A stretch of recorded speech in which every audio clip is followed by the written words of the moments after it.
ನಾವು ಮಲ್ಟಿಪ್ಲೈ ಮಾಡೋದ್ರೆ ನಮ್ಗೆ ಮಿನಿಮಮ್ ಒಂದು 5 ಮಿನಿಟ್ಸ್ ಬೇಕಾಗುತ್ತೆ. ಆದರೆ ಕಂಪ್ಯೂಟರ್ ವಿತಿನ್ ಸೆಕೆಂಡ್ಸ್ ಎಲ್ಲ ಐಟಮ್ನ ಡೆಲಿವರ್ ಮಾಡುತ್ತೆ. ನಮಗನ್ನ ಕಂಪ್ಯೂಟರ್ ತುಂಬ ಪವರ್ಫುಲ್ ಆಗಿದೆ. ಅದ್ರ ಬಗ್ಗೆ ಸ್ವಲ್ಪ ಬ್ರೀಫ್ ಇಂಟ್ರೊಡಕ್ಷನ್ ಇವತ್ತು ನಾವು ನಿಮ್ಗೆ ಕೊಡ್ತೀವಿ. ಅದೇನು, ಹೆಂಗೆ ಯೂಸ್ ಮಾಡಬೇಕು, ಅದರಲ್ಲಿ ಏನೇನು ಮಾಡ್ಬೋದು, ಮತ್ತು ಒಂದು ಕಂಪ್ಯೂಟರ್ನ ಹೆಂಗೆ ರೆಡಿ ಮಾಡ್ತಾರೆ ಅದ್ರ ಬಗ್ಗೆ ಸ್ವಲ್ಪ ಐಡಿಯಾ ಕೊಡ್ತೀವಿ. Computer has keyboard, mouse, the hardware devices are keyboard, mouse and monitor. Monitor ನಿಮಗೆ ಹಾರ್ಡ್ವೇರ್ ಡಿವೈಸ್ ಅಂದರೆ ಮೇಲೆ ಕೀಬೋರ್ಡು, ಮಾನಿಟ್ರು ಅದು.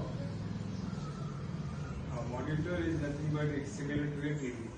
You guys know what TV, right? Same TV ತರನೇ ಇರುತ್ತೆ ಮಾನಿಟ್ರು. ಇದು ಒಂದು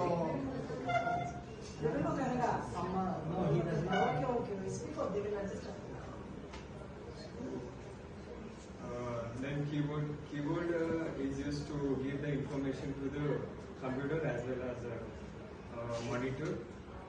In keyboard it has 106 keys, that is also known as QWERTY board or keyboard we say.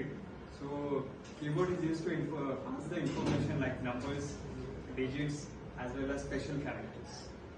ಅರ್ಥ ಆಯ್ತಾ?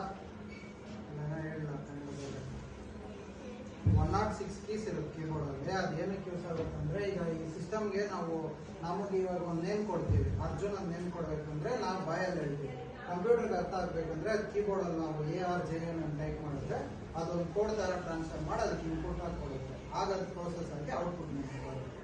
ಅದೇ ಕೀಬೋರ್ಡ್ನ ನಾವು ಇನ್ಪುಟ್ ಡಿವೈಸ್ ಅಂತ ಕರಿತೀವಿ. Mouse is used to click anything like files, drivers, images, folders. If anything you have saved it in a folder, you can view and save. Mouse ಏನಕ್ಕಂದ್ರೆ ಈ ಒಂದು object ಇದೆ ಅಂದ್ರೆ ಅದನ್ನ ನಾವು ಸೆಲೆಕ್ಟ್ ಮಾಡ್ಬೇಕಂದ್ರೆ ಹಿಂಗೋ ಕೈಯಲ್ಲಿ ಮಾಡೋಕ್ಕಾಗಲ್ಲ.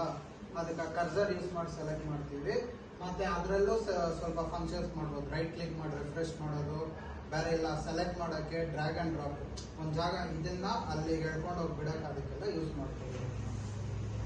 And from CPU is also known as Central Processing Unit. The main function of CPU is to connect all the internal components toward the hardware devices. CPU ಅಂದ್ರೆ ನಿಮಗೆ ಇದೇ ಒಂದು CPU. ಇದರಲ್ಲೇ ಒಳಗೆ ಇರೋ ಮದರ್ ಬೋರ್ಡು ಮತ್ತೆ ಬೇರೆ ಏನೇನು ಕಾಂಪೋನೆಂಟ್ಸ್ ಇದೆ ಎಲ್ಲ ಒಂದಾಗ ಕನೆಕ್ಟ್ ಆಗಿರೋದನ್ನೇ ನಾವು CPU ಅಂತೀವಿ. ಆದರೆ CPU ಫುಲ್ ಫಾರ್ಮ್ ಏನಂದ್ರೆ ಸೆಂಟ್ರಲ್ ಪ್ರೊಸೆಸಿಂಗ್ ಯೂನಿಟ್. ನಾವು ಏನು ಕೊಟ್ಟರು ಆ ಯೂನಿಟೇ ಬಂದು ಪ್ರೋಸೆಸ್ ಮಾಡಿ ಬೇರೆ ಎಲ್ಲದಕ್ಕೂ ಸಿಗ್ನಲ್, ಇನ್ಪುಟ್, ಔಟ್ಪುಟ್ ಎಲ್ಲ ಶೇರ್ ಮಾಡುತ್ತೆ.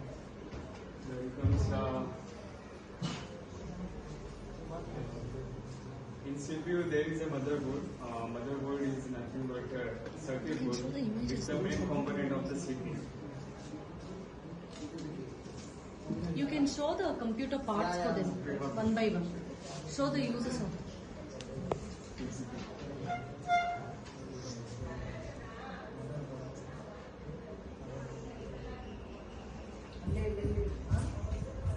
See, 2 boys can come with me.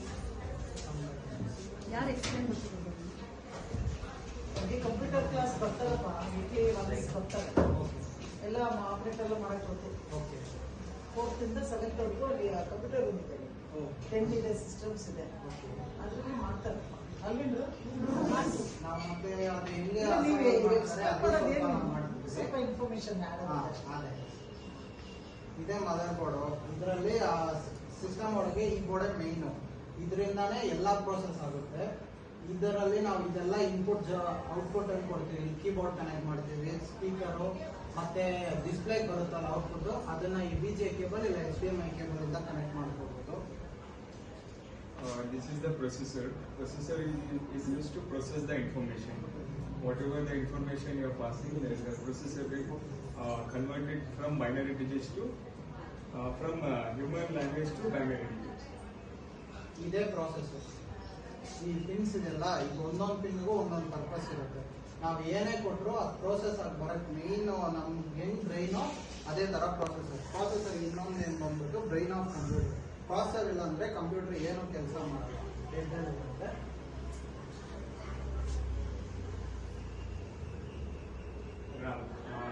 RAM is also known as random access memory.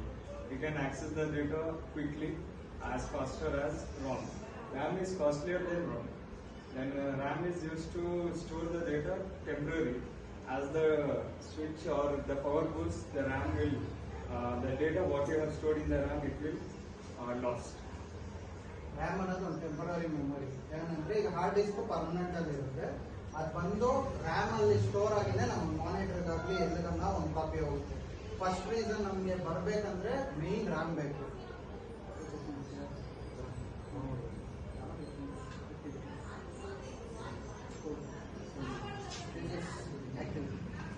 RAM ಬಗ್ಗೆ ಒಂದು ಚಿಕ್ಕ ಆಕ್ಟಿವಿಟಿ ತರ ಮಾಡೋಣ.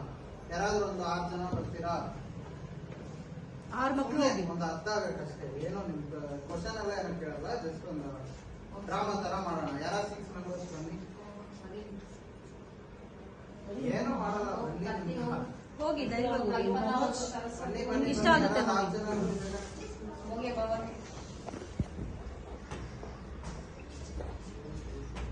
ಯಾರೋ ಒಬ್ರು ಬಂದಿದ್ದಾರೆ.